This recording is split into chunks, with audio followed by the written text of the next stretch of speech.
La migration, c'est un sujet qu'on entend tous les jours. Il est partout. Et pour cause, c'est un phénomène qui est en train de redessiner le monde sous nos yeux.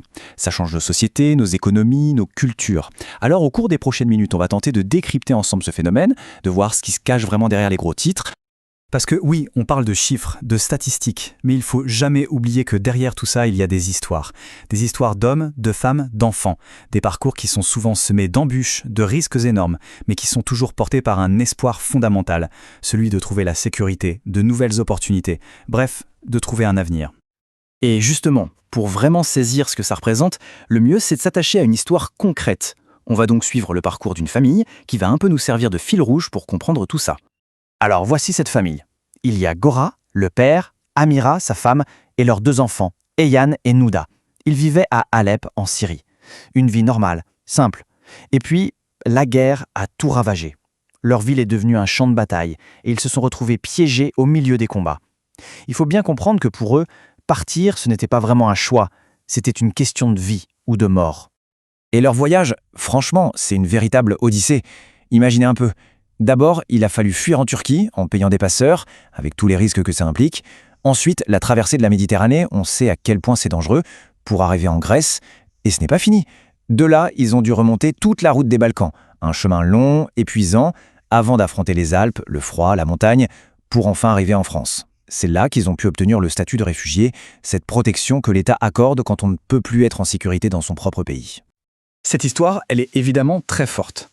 Mais ce qui est fou, c'est de se dire qu'elle n'est qu'une parmi des millions d'autres. Alors maintenant, pour vraiment prendre la mesure du phénomène, on va devoir changer de perspective, dézoomer complètement et regarder ce qui se passe à l'échelle de la planète. 260 millions. C'est le nombre de migrants internationaux à l'heure actuelle.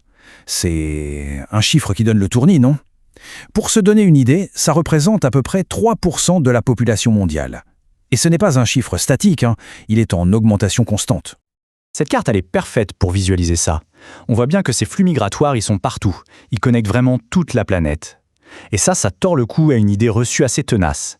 Non, les migrations ne se font pas uniquement du sud vers le nord, des pays dits pauvres vers les pays dits riches. En fait, et ça c'est vraiment un point crucial à comprendre, la plupart des migrations ne sont pas des traversées de continents. On a souvent cette image en tête, mais la réalité, c'est que la grande majorité des gens se déplacent vers le pays d'à côté. C'est une migration avant tout régionale. Bon, d'accord. Mais alors, qu'est-ce qui peut bien pousser autant de monde à tout laisser derrière soi? C'est la question fondamentale. On va donc regarder d'un peu plus près les raisons, les motivations profondes de ces départs. Grosso modo, on peut regrouper ces raisons en 4 grandes familles. D'abord, les raisons politiques. La guerre, la persécution, c'est le cas de la famille de Gora qu'on a vu tout à l'heure. Ensuite, les raisons économiques. Tout simplement la recherche d'un meilleur travail, d'un meilleur salaire. Il y a aussi, de plus en plus, les raisons climatiques, quand la nature se déchaîne et que sa terre devient inhabitable. Et enfin, les raisons qu'on peut appeler éducatives. Partir pour faire des études, pour se former.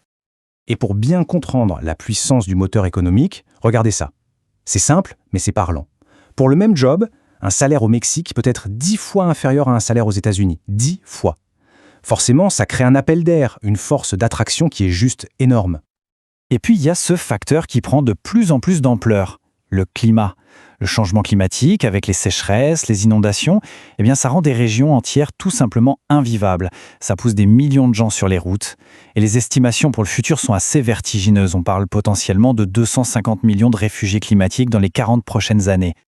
Évidemment, tous ces déplacements de population, ça a des conséquences. Des impacts très forts et souvent un peu paradoxaux. C'est vrai aussi bien pour les pays de départ que pour les pays d'arrivée. Pour les pays d'origine, c'est une sorte de double tranchant. D'un côté, il y a une perte, c'est ce qu'on appelle la fuite des cerveaux. Le pays voit partir ses ingénieurs, ses médecins, ses talents. Mais de l'autre côté, il y a un gain énorme. C'est l'argent que les migrants renvoient à leurs familles. Ces transferts de fonds représentent des sommes colossales, souvent bien plus importantes que l'aide au développement. Et pour les pays d'accueil, c'est tout aussi complexe. L'arrivée de nouvelles populations peut être une chance. Ça permet de combler des manques de main-d'œuvre, de dynamiser une démographie vieillissante. Mais bien sûr, ça pose aussi des défis sociaux, culturels, et ça alimente des débats parfois très tendus sur l'intégration, le partage des ressources. Et cette complexité, on la voit aussi dans les paysages. C'est frappant.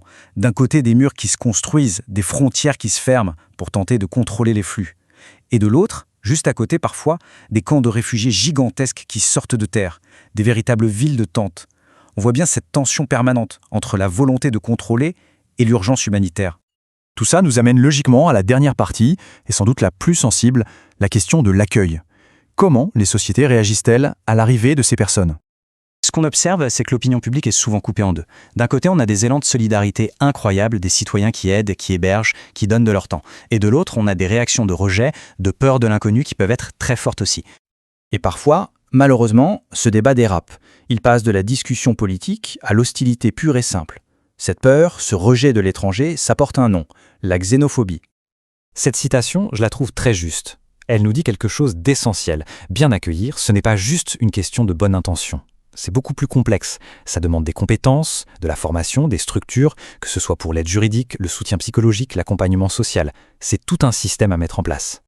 On va donc terminer là-dessus avec cette question qui reste ouverte. On l'a vu, le monde est en mouvement. C'est un fait, une tendance de fond. La vraie question, ce n'est plus de savoir si les gens vont continuer à se déplacer. La vraie question, c'est comment allons-nous gérer ça ?